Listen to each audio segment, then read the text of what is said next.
I breathe in, we're sharing molecules again. Oxygen and hydrogen, but do you know where your atoms have been? Parts of me were once in you, Genghis Khan and Hitler too, Jesus Christ and dinosaurs, Princess Di, Dinah Shore. All the atoms everywhere circle back so we can share. No escaping, yes it's true. Parts of me were once in you.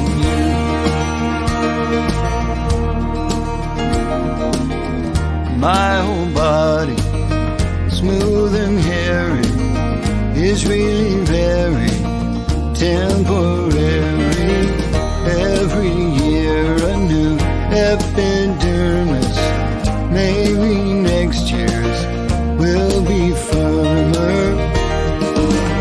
There's some atom somewhere in Spain I could use back in my brain. They stay a while and then they leave. They only fit what we conceive. All the atoms everywhere circle back so we can share. Like some ever-changing brew, parts of me are now in you.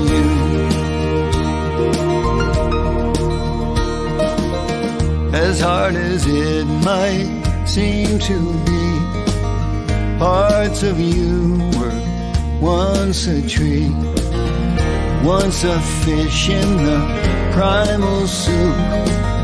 Something's dinner, something's poop. 15 billion years ago, the Big Bang was quite a show. All this time and now here we are. But parts of you were once a star. All the atoms everywhere circle back so we can share. No escaping, yes it's true. Parts of me were once in you. All the atoms here on earth get recycled, death to birth. Like some ever-changing brew, parts of me are now in you. All these atoms we've collected only mean that we're connected. Since we share what we're made of, don't you think that calls for love?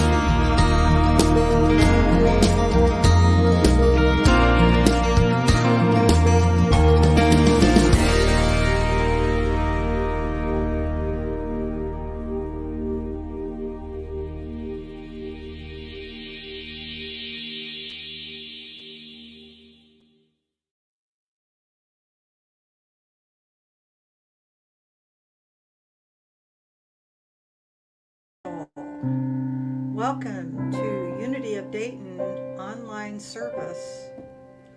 You just saw a video by Greg Tamblyn, and you're going to get to see more of him in a moment. But right now, I'm Troy Davis. Let's open this service with prayer. Let's just take a minute to visualize all these atoms, all these blessed lights of God in and around us, soaring, creating, touching the lives of those around us, those here listening, blessing us, healing us, and lifting us up and bringing us joy. We thank you for this opportunity to think great thoughts and to come up with ideas to create ways that we can still communicate and triumph over our challenges. And so it is. Thank you, God.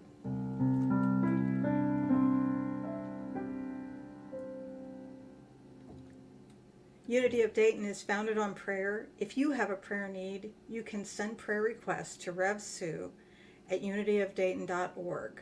And I'd like to visit any welcomers. I would, but we're not allowed right now to visit welcomers, so I'll just welcome any visitors. Okay, it's a good Sunday for this. If you are watching for the first time, this is Unity of Dayton, and we broadcast on YouTube and on Facebook, and we are spiritually seeking here, and we encourage spiritual seekers. So if you find something that you like and makes you want to see more, you can join us again, and if not, please continue seeking with our blessing. Now I want to read the daily word, and the daily word today is faith. It's the first Sunday of Advent. My faith lights my path and guides my way. As Advent season begins, my thoughts turn to faith. I believe in my capacity to be hopeful, assured, and strengthened as I embark on this journey of faith. Faith keeps me open to discovering reasons to have hope, even when I do not yet see any evidence for my hopefulness. Faith gives me assurance that my indwelling divinity will lead me to accomplish all that I set out to achieve. Faith fortifies me with the necessary strength to transcend my limited human knowledge, allowing divine wisdom to guide my thoughts and actions. I believe in good things to come, and I believe in my ability to bring those things into manifestation. I am grateful for the gift of faith. And the reading is, May the God of hope fill you with all joy and peace in believing, so that you may abound in hope by the power of the Holy Spirit. And that is Romans 15:13.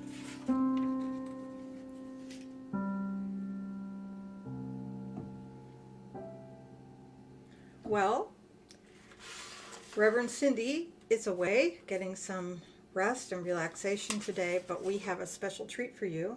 We have a guest singer, songwriter, speaker, philosopher. His name, if you don't already know, because he has visited us many times live, is Greg Tamblyn, and he was born to raise eyebrows. He has been an award-winning speaker, humorist, singer, songwriter for over 25 years. Greg combines outstanding audience rapport with an irreverent sense of humor. Based for many years in Nashville, Greg discovered there was no shortage of Why Me songs and began exploring ways to lighten up life's challenges with mind-expanding songs. His humorous look at relationships, common side effects include won the humor category top honors at Just Plain Folks Music Awards out of over 140,000 songs submitted. Greg has produced 7 CDs and has released his first book of stories from the road, Attila the Gate Agent, Travel Tales and Life Lessons from a Musical Laughologist. In 2012, Greg launched what is now a hugely popular humor site for jokes and funny quotes of all categories, jokequote.com. Although he still returns to Nashville frequently for writing and recording sessions, Greg now lives in Kansas City. His current mission in life and one of his funniest comedy bits is saving the world from whiny victim love songs. And so now, without further ado, I present you with Greg Tamblyn. And like magic, here he is. Hi, welcome everybody. Great to be with you again. Daytonians of Unity, really a treat. I feel like I can almost kind of sort of see you there in the cyber mist. I hope you're safe and well and happy. And I want to speak to you today about a subject that's dear to my heart. It's really the subject of guidance. And it's something I call G.P.S. 1.0. But before I get started, let me just thank Joy and Victoria behind the scenes and Gary and really everybody that's worked hard to make this happen, because there's always a lot of coordinating that goes on beforehand. So they've all been great. You have a really great team there at Unity of Dayton. You should be proud of them, and I know you are. So thanks to all of you, and thanks for watching. Okay, GPS 1.0. We've all probably used a GPS at this point, either in our phones or in a rental car, or maybe you're one of those people that has $100 million yacht with a built-in GPS, but we've all probably used one. And it's great, isn't it, when it works? Technology, we love technology when it works. We love it.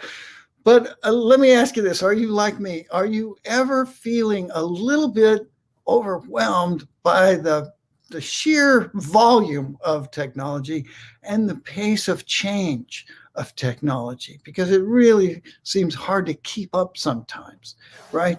So here's a little song that's pretty much about that, all right?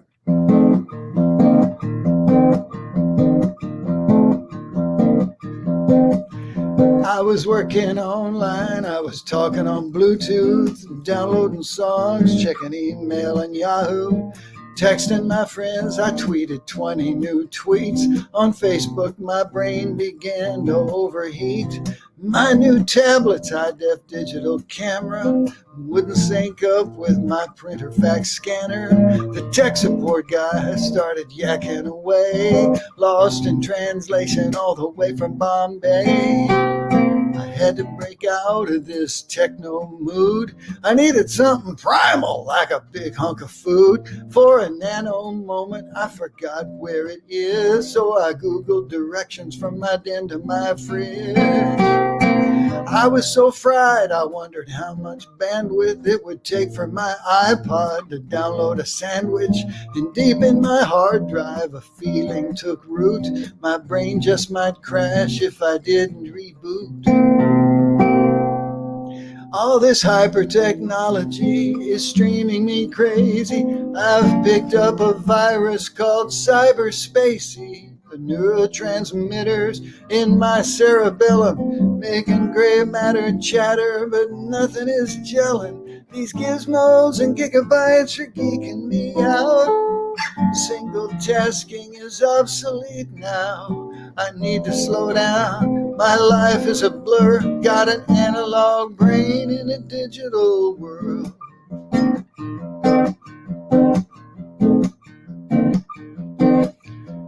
I jumped in my hybrid, turned on satellite radio, strapped on my hands-free and fired up my cell phone. Almost backed over my wife on her Segway. The dashboard lit up, said I was low on latte. But where was Starbucks? I could only guess. My PDA can't do GPS. I stopped for directions and wandered in here and wound up singing to you. Isn't that weird? All this hyper technology is streaming me crazy. I've picked up a virus called cyberspacey. The neurotransmitters in my cerebellum making gray matter chatter, but nothing is gelling. These gizmos and gigabytes are geeking me out. Single tasking is obsolete now. I need to slow down. My life is a blur. Got an analog brain in a digital world.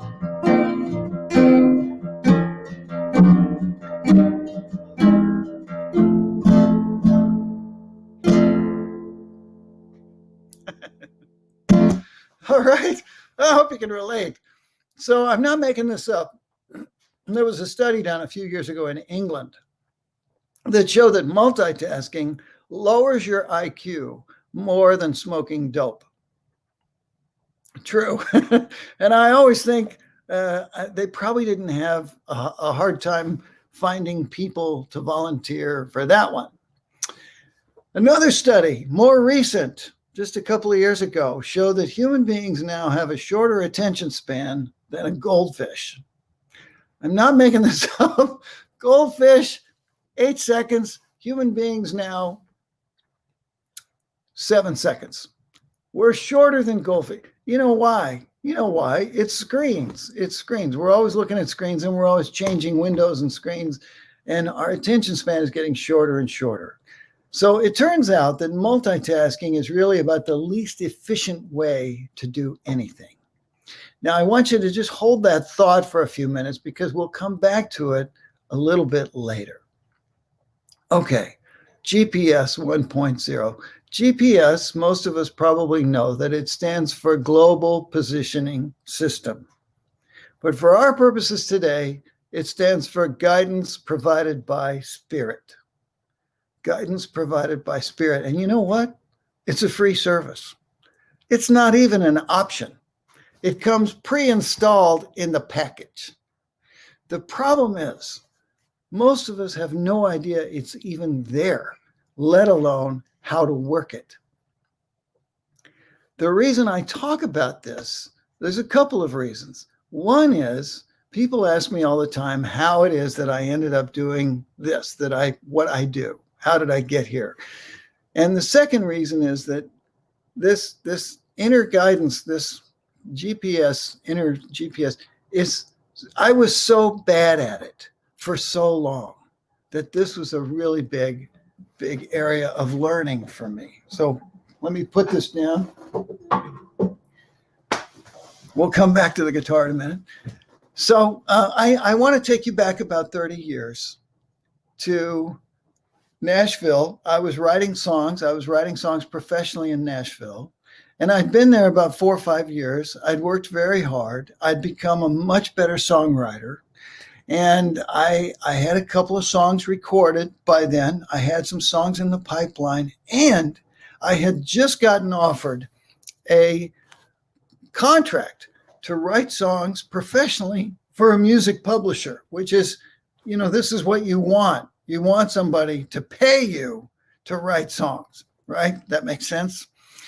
These contracts are hard to get. They don't give them out easily. The competition for them is intense, even more so now, but even back then.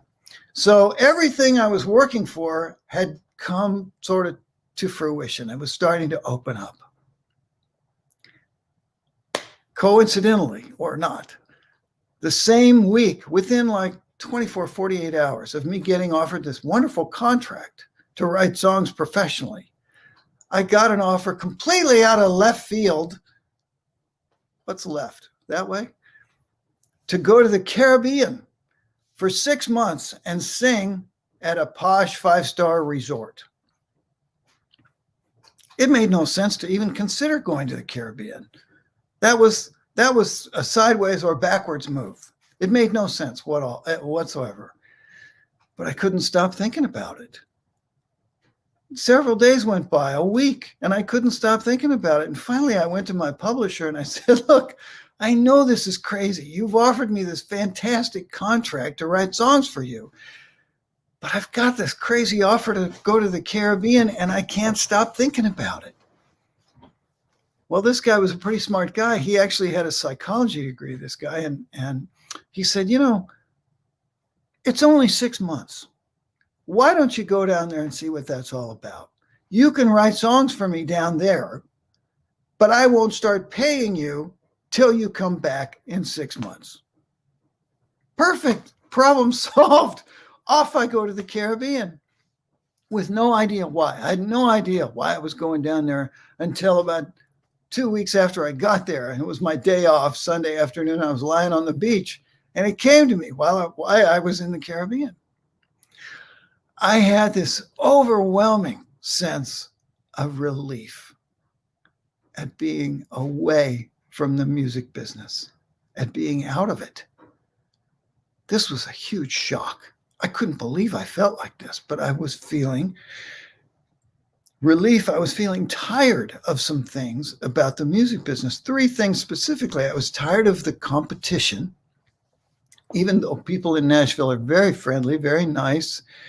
the competition to get a song recorded is just fierce. It's really hard to get that done, make any money. I was feeling tired of the schmoozing, having to play all the people games that you have to play in some jobs. And I was feeling tired of the creative restriction of having to write for country music radio. Because when you write for country radio, you have to write by their rules, words with less than 2 syllables, that kind of thing. That's a joke. It's not that bad. But as you've heard, I like to write some off-the-wall stuff, and I've won awards for that. And Garth Brooks is not going to record that. It's just not going to happen. So I got in touch with the fact that I'm tired of these things, feeling relief at being away from it. And I'm also getting in touch with the fact that I like singing and performing. I've gotten away from that in Nashville. I like an audience. Even though at the hotel, this is the Hyatt Regency in Grand Cayman, the audience is frequently not paying that much attention, but sometimes they are. And by the way, if you've never been to the Hyatt Regency Grand Cayman, you've probably seen it. Do you remember that movie? It's about 26, 7, 8 years old with Tom Cruise, based on a John Grisham book called The Firm, where he plays a mafia lawyer who doesn't know he's a mafia lawyer until it's too late and he's in deep.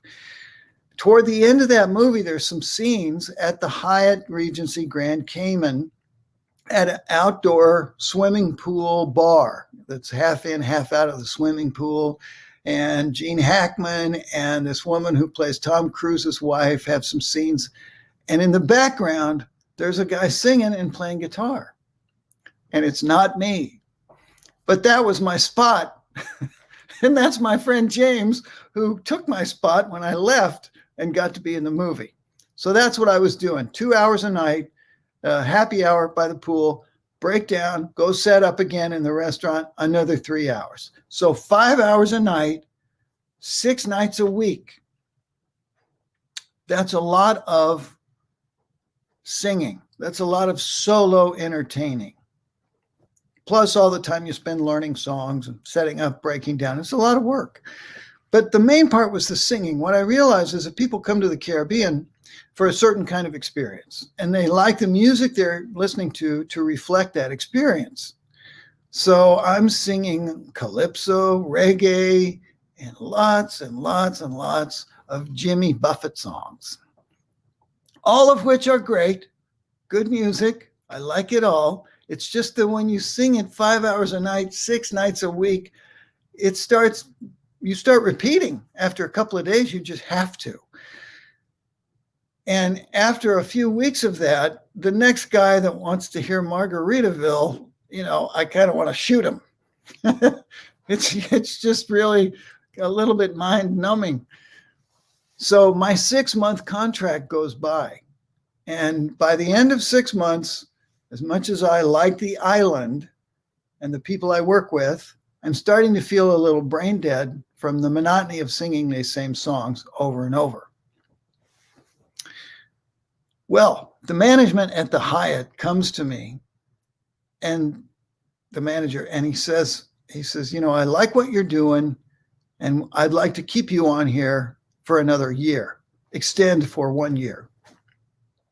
And I thought to myself, God, there's no way I can sing these same songs for another year. But coincidentally or not, the very same day, I get a call from Nashville. It's my publisher. And he says, I'm so sorry to tell you this. My investors have pulled the plug. I've lost my financing. If you come back, I have no money to pay you. There's no job waiting for you that's a paying job. So I thought, okay, I'm making money here at the Hyatt. I'm saving money for the first time in my life. If I can stick it out for another year, I'll go back with a nest egg, and I'll have some flexibility, a cushion to look around for another songwriting job or whatever, right? So I told the people at the Hyatt I would stay. Now, coincidentally or not, within a couple of weeks of this, I started experiencing what you can only call mental illness, mental, psychological, emotional trauma. And it came on very quickly. It was a kind of a dissociative thing where you feel disconnected from reality. Other people can't tell, but inside, you feel like you're just barely here. It's not depression. It's more like despair mixed with terror. And it was really intense. So it's a long story. We really don't have time to go into it, but you need to know it was hard. It was really hard. And I didn't want to quit the job. I didn't know what happened, but I didn't want to just quit, leave them in the lurch. The problem was there wasn't much help there on that little island. So every day I was just kind of gutting it out, just trying to get through my day, focus on the work. And then at night I'd go to bed, I'd just kind of curl up in a ball and pray until I went to sleep, which sometimes took hours. It was really hard. And this went on for another 6 months. So now I've been there for a year, and I'm really kind of having trouble. And fate intervenes in the form of the first Persian Gulf War, January 1991, Desert Storm, I think they called it, and the recession that was happening at the same time. The management at the Hyatt felt that tourism was going to drop a lot, so they started laying people off. I was the junior musician. I got laid off. And my first thought when they laid me off was, thank you, God. Thank you, God, I can go home. I can get help. Thank you, God. Well, the next day, seriously, the next day, the guy that owns the Lone Star Bar and Grill next door to the Hyatt comes to see me, and he says, I heard you got laid off. And I said, yeah. And he said, well, I've been wanting to have music in the Lone Star. I'd like to hire you. The Lone Star Bar and Grill was, or maybe even is, exactly what it sounds like. It's a loud, noisy Tex-Mex beer bar and restaurant. And if you've been scuba diving all day or whatever tropical sport you've been doing, and you're, you want to go blow off some steam, that's the place to go get kind of rowdy, have some food, drink beer. And if you're in the right frame of mind, it's a lot of fun. But if you want to go in there and play music for those people, it's a nightmare. And there was no part of me that wanted to do that. None. I mean, at least at the Hyatt, people were quiet. I mean, if I was playing by that pool bar in the afternoon, they were frequently asleep. The Lone Star would be 180 degrees, totally different. So I did not want to go in there and try to play music. But I liked this guy, Mike, the owner, and I didn't want to tell him that. So I said, Mike, I'm really burned out. I can't do 6 nights a week anymore. And he said, oh, well, how about 4 nights a week? And I said, well, yeah, that would be better. But, 5 hours a night, just too much. I can't. He said, well, how about 3 hours?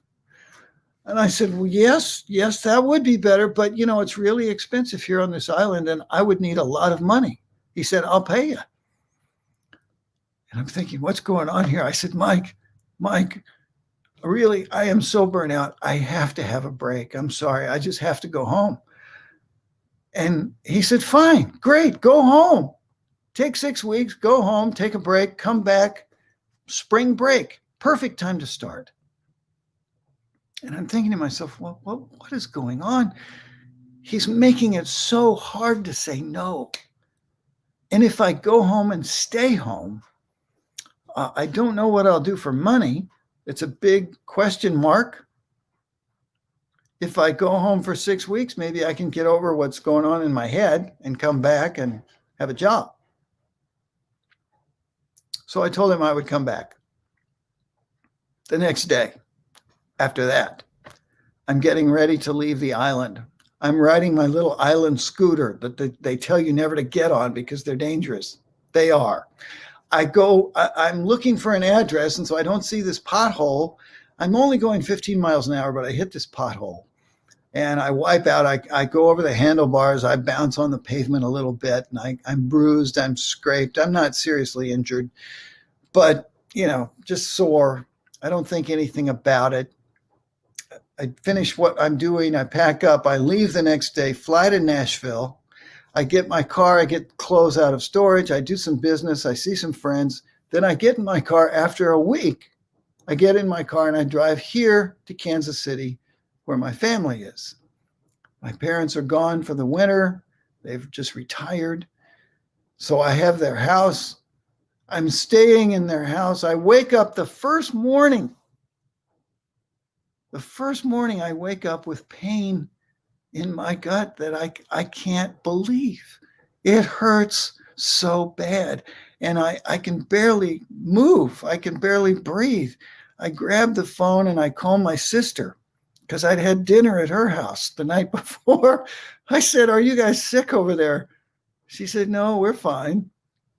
So my brother comes, he takes me to the ER. They do a CAT scan. They come and they tell me, "Look, we've done a CAT scan and your spleen is ruptured. You're bleeding internally and there's a lot of blood. And you have to check into the hospital now because your life is in danger. We have to immobilize you." So I checked in. They checked me and they got me immobilized. And I just laid there in pain for a couple of days. It hurt so bad just to breathe. It hurt. I coughed one time and I thought I was going to die. That's how bad it was. Anyway, after a couple, 3 days, they do another CAT scan. And then these two surgeons come by. I knew these guys. They were brothers. I went to high school with them. These two surgeons, and they came to my room and they said, "Hey, we did another CAT scan, and guess what? The good news is your spleen has stopped bleeding." I said, "That is good news." And they said, "Yeah, well, you're not out of the woods because there's a lot of blood in there. Now, normally, we just open you up and we take the spleen out. But we thought we'd see," they actually said this to me. They said, "We thought we'd see if you'd like to keep yours." I said, yes, I vote for that. Thank you. I want to keep my spleen. So they said, "Okay, we're going to let you go home, but you're going to have to be super careful. You can't exert yourself in any way. You can't stress, work. You just really have to take it easy." And I said, "No problem. I'm good at that." So I go home and I'm thinking this is like a couple of weeks, a month. Take it easy. The spleen will heal up. No. 6, 8 months before the pain's gone. 6 to 8 months. And every week I'm calling Mike down at the Lone Star. "No, not this week. Maybe next week." 6 to 8 months. Well, I'm stuck at home with a ruptured spleen and I'm still in this mental, emotional nightmare. I'm still really, really scared that I'm never going to be back to normal again, that I've somehow wrecked my life with this mental illness. So I'm doing everything I can to get help. I'm getting therapy, counseling. I'm doing 12-step work. I'm reading every book I can find. I'm healing some relationships that needed to be healed. Anything I can do. And because I'm doing work, my whole life is consumed with healing. And because the only thing that brings any relief at all is a loving connection with another person, conversation, or laughter. Although I can't laugh too hard because it hurts. I'm focusing on love and laughter, and new songs are coming up. This is the point. New songs are coming up. These are not romantic love songs like I was writing in Nashville. These are songs that I call life songs. They're about bigger things, in my mind, bigger things. Big love, healing, personal growth. Some of them are funny, some of them are pretty. And in some of these little wellness groups and therapy groups I'm in, I get offered the chance to play some songs. People hear these songs, and all of a sudden, these opportunities to perform, or as I like to say, inflict myself on other people, are presented to me that I had no idea existed as venues for my music and stories. So we're talking about medical conferences, medical schools too. We're talking about wellness conferences, corporate stress and wellness events, the military, their wellness events, recovery events. and churches. And churches. Yeah, that was the scariest one. Churches were the scariest. I was terrified. But the point is, these doors opened. I did not know these doors existed, but they opened. And for the last 28 years, I've been getting away with this. I have been getting away with this. And I never could have imagined it. It wasn't something I knew existed. So when I look back on this episode in my life, and by the way, just because you're maybe wondering, the mental illness, I did finally find the answer. That's something I'll have to write about in my blog because that's another 20-minute story. So I'm fine now, and I've been fine for 26, 7 years. And coincidentally, the recovery, the healing happened, when I started this new career that I've been getting away with. So when I look back on this dark time, the learning is very, very clear to me. When I got to the Caribbean, I felt an overwhelming sense of relief. That was a clue. That was a big clue. A year later, I got laid off there.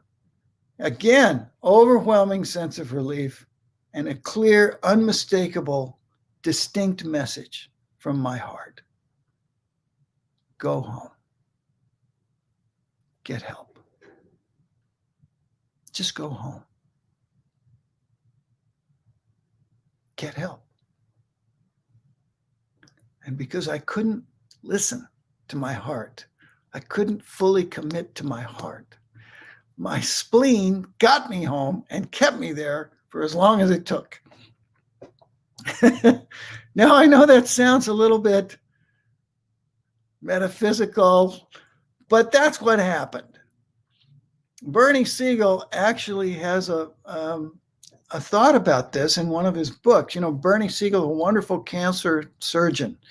And after years, decades of working with cancer patients, he said, I've come to believe, I've come to really know that we all come into life with a path. And if we start to get off our path, we become psychologically and spiritually troubled.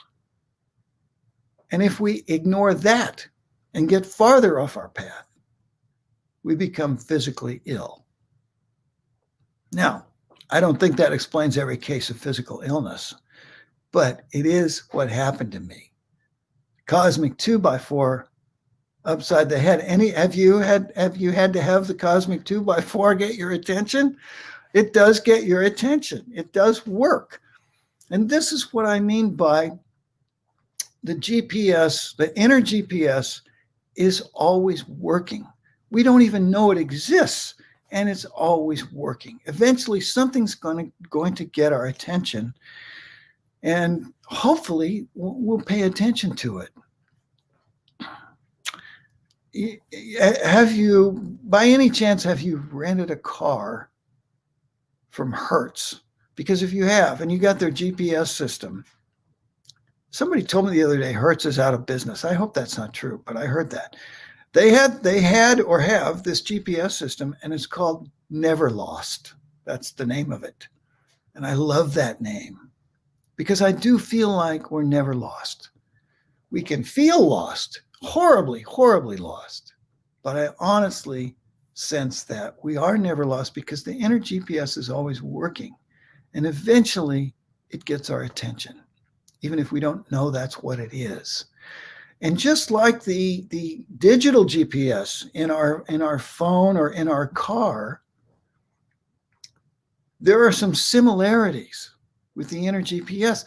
The first one being that we have to be able to turn it on to get it to work, right? But with our inner GPS, the on button is usually marked quiet, stillness.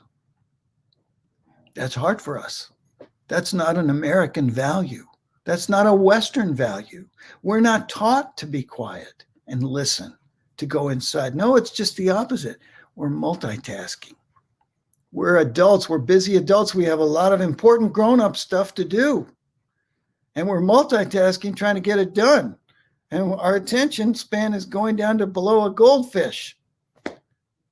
Yeah, that's why it's so suspiciously healthy to come to a place of like Unity of Dayton and congregate with other abnormal people. Because what's normal in our culture is not always healthy. No. The quiet button, the stillness. Then once we have the on button turned on, we have to get a signal, right? We have to be able to receive the signal for the GPS to work. Well, with the inner GPS, the signal is usually something like joy. Joy. If you're like me, if you're slow but trainable, it might be relief at first. It might feel like relief turning into joy, but the point is it's an emotion. It's a signal. We need to pay attention to that. What shows up? How does that feel? All right, then, we have to have some idea where we want to go. Like with a digital GPS, we have a destination. Well, with our inner GPS, we might want to have a goal. Now, goals are good. Goals get us up in motion. So that's why goals are great. And just like with the digital GPS, we have a choice. We get a destination in there. It gives us a choice of routes. And we can choose. We have some free will. Do we want the scenic route, the fast route, the construction route, the no toll route, the heavy toll route? Which route do we want? There's no bad routes. It's just, what do we want to learn? What do we want to experience? So we have a little bit of free will in this. But here is where our inner GPS diverges from the digital GPS. With our inner GPS, we have to let go of the outcome. We might have a destination in mind, but we have to let go of the outcome. Why? Because there may be better things or other things that we need that we can't even imagine. There may be places to go, to wind up, to experience that we can't even imagine. So we have to let go of the outcome. This is hard. This is very un-American. We like to be in control of the outcome. We like to be focused on our goals. But we need to learn, if we're spiritual beings in a human experience, we need to learn to be able to let go and see what's in store for us that could be better. The Dalai Lama has a beautiful way of saying this, and as you would expect, a nice short quote. I'm going to read it here. It says, "I am open to the guidance of synchronicity, and I do not let expectations hinder my path." Elaine Boozler, the comedian, says, "My ancestors wandered lost in the wilderness for 40 years because even in biblical times, men would not stop to ask directions." I love that little joke. Okay, one more quote, and then we're finished. This is from a theologian named Howard Thurman, and it's a beautiful little sentiment, I think. "There is something in every one of us that waits and listens for the sound of the genuine in ourselves. It is the only true guidance we will ever have. The sound of the genuine in ourselves is the only true guidance that we will ever have. And if we cannot hear it, we will, all our lives, spend our days on the ends of strings that somebody else pulls." Yeah, so that's not where we want to go. We want to be listening for our own genuine guidance. So I'd like to take those thoughts into a little meditative time here. So I'm going to grab the guitar.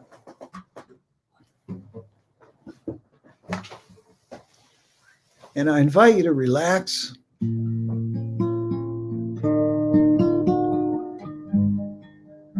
Just settle into your chair, wherever you're sitting. Breathe into your body.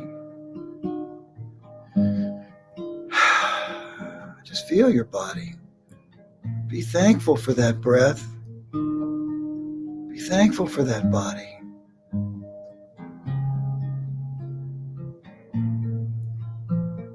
Let your eyes close.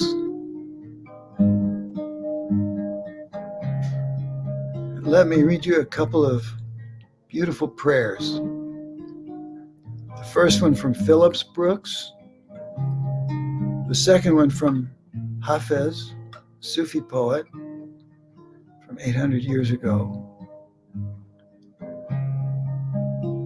But this first one from Phillips Brooks, who was a theologian in the 1800s.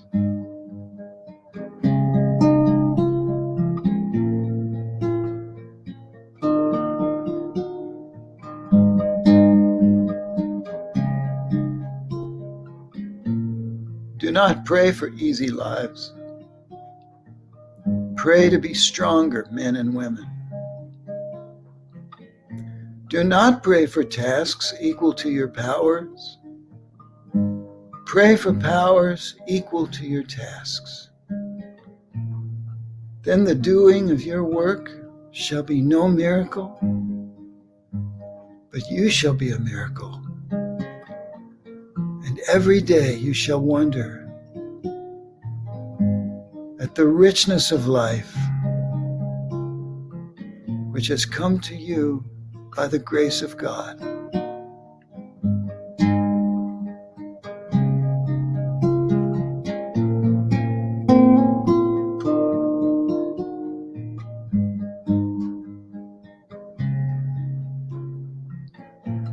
So just rest now. Just rest.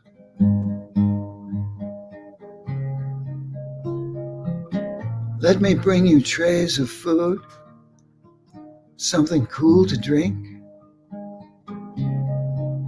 and use my soft words as a cushion for your head.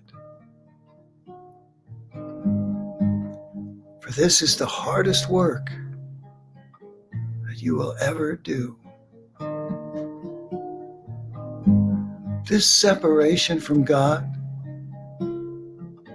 is the hardest work that you will ever do.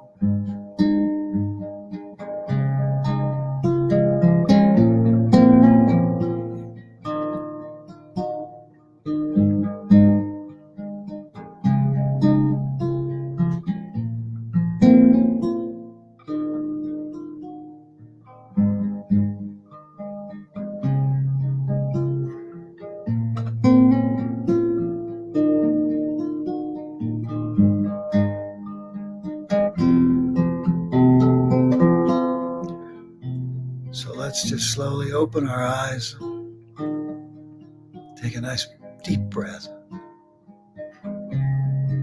Bring our attention back.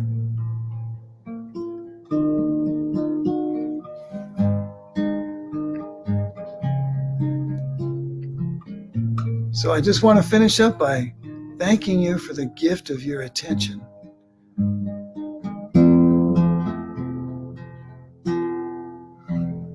It's always a joy to be connected to Unity of Dayton, and I hope the next time that I get to be with you is in person, that we can share atoms, as you saw in the video. We're always sharing atoms, but it would be nice to do it in person next time.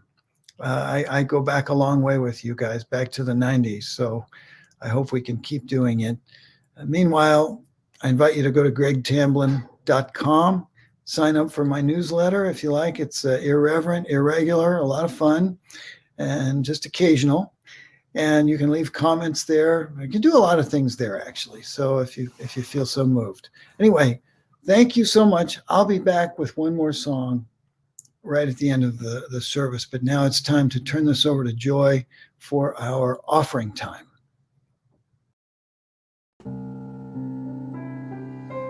Thank you, Greg. Thank you for that wonderful message. So if you would like to now, you can take your check or your credit card. If you want to, you can make your tithes and offerings through the link that was in the email sent to you for the service, or you can put a check in the mail to 6741 Chambersburg Road, Heber Heights. And we thank you so much for your support. Let's now say our offering blessing. Divine love, through me, blesses and multiplies all that I have, all that I give, and all that I receive.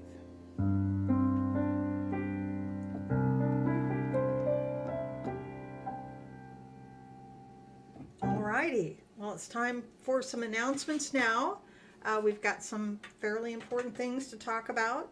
Next week, we'll be having a town hall meeting. It would be virtual, of course, on Zoom, which will be December the 6th at 12:30, right after the Sunday service. If you want to attend and you don't already have an email invitation, please contact unity@unityofdayton.org. Also, we're collecting Toys for Tots. That will be Saturday, December 5th, 10 a.m. to 4 p.m. Unwrapped new toys for Toys for Tots. You can drop off your donations at the front parking lot of Unity of Dayton. Okay, now, holiday services. Yes, we're having the holiday services, but they're going to be somewhat different this year since we are mainly online. And what we're going to do is we're going to have the online Christmas candlelighting service at the regular Sunday 11 a.m. service on December 20th. However, for those that want to celebrate in person, weather permitting, we will on December 24th, which is Christmas Eve at 7 p.m., outside have another Christmas Eve service. All right. Sunday on December 27th, we will be doing the online Burning Bowl service. However, on Thursday, December 31st, we will have a outside weather permitting service. So if you are brave and it's not too cold, you are welcome to come and stand outside and have a service, or join us online, or both. And then on Sunday, January 3rd, we will be having the White Stone ceremony at the normal 11 a.m. online service. And if we do have packets available with the materials for these services, you know, your candle, your paper for burning things for the burning bowl, the white stone. And if you want, you can come by the church and pick them up either Monday, December 7th from 2 to 6 or Saturday, December 12th from noon to 4. If you are unable to pick up your kit on either of those dates, call the church and they will have a volunteer deliver to you. Okay, one more thing. Reverend Sue has a new class. There will be 2 different meeting options during Zoom. It's Monday, December 7th through December 28th from 1 to 3, or Saturdays, December 5th through December 26th at 10 a.m. And during the 4 meetings, the group will discuss the book, Let Your Life Speak, Listening for the Voice of Vocation by renowned Quaker author and educator Parker J. Palmer. Okay, please email Reverend Sue at unityofdayton.org to request more information or the link for the first meeting. Please let her know which meeting you plan to attend. And I believe that's it for the comments. So now I believe we'll close the service with the prayer for protection. Are you ready? You can say this with me. The light of God surrounds you. The love of God enfolds you. The power of God protects you. The presence of God watches over you. Wherever you are, God is, and all is well. Have a blessed week. And we'll have Greg take it away with one more song.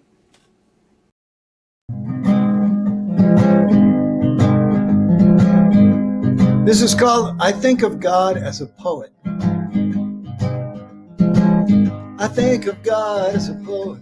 He writes from the heart with love and emotion. It all comes raining down on us like free verse.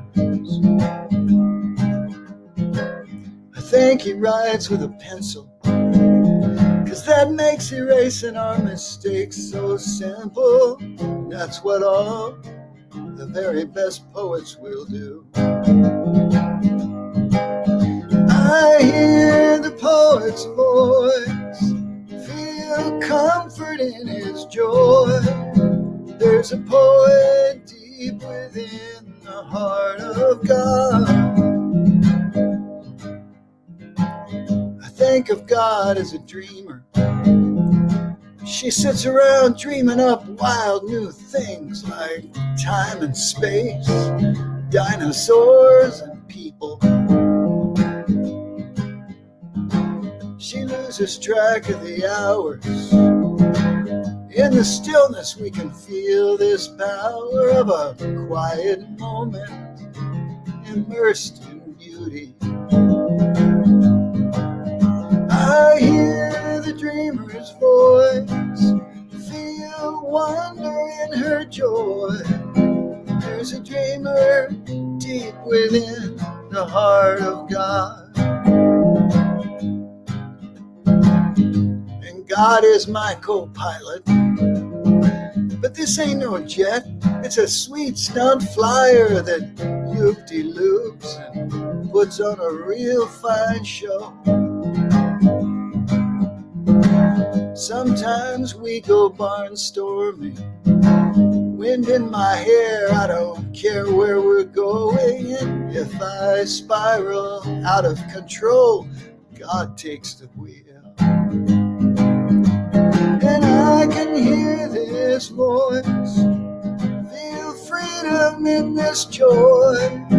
All things live deep within the heart of God. And God lives deep within the heart of me. And you. I think of God as a poet.